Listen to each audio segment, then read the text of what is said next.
Genesis 35. God said to Jacob, Arise, go up to Bethel and dwell there. Make an altar there to the God who appeared to you when you fled from your brother Esau. So Jacob said to his household and to all who were with him, Put away the foreign gods that are among you, and purify yourselves, and change your garments.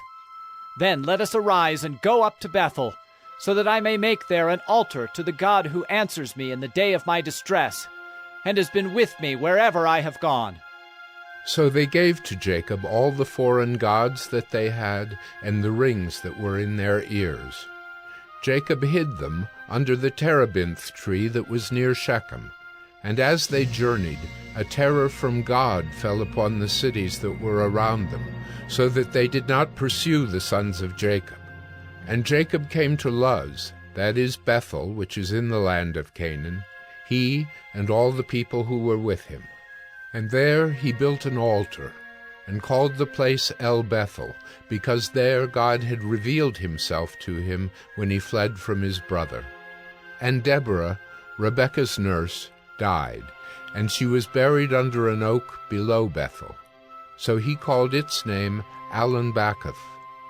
God appeared to Jacob again when he came from Paddan Aram, and blessed him. And God said to him, Your name is Jacob. No longer shall your name be called Jacob, but Israel shall be your name.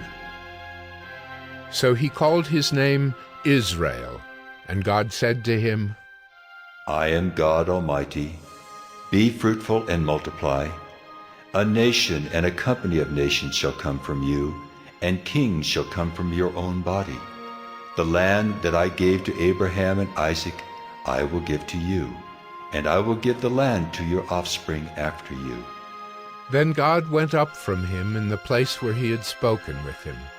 And Jacob set up a pillar in the place where he had spoken with him, a pillar of stone. He poured out a drink offering on it, and poured oil on it.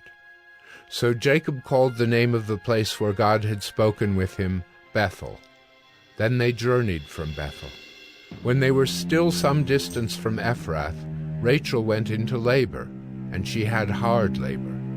And when her labor was at its hardest, the midwife said to her, Do not fear, for you have another son. And as her soul was departing, for she was dying, she called his name Ben-Oni, but his father called him Benjamin. So Rachel died, and she was buried on the way to Ephrath, that is, Bethlehem. And Jacob set up a pillar over her tomb.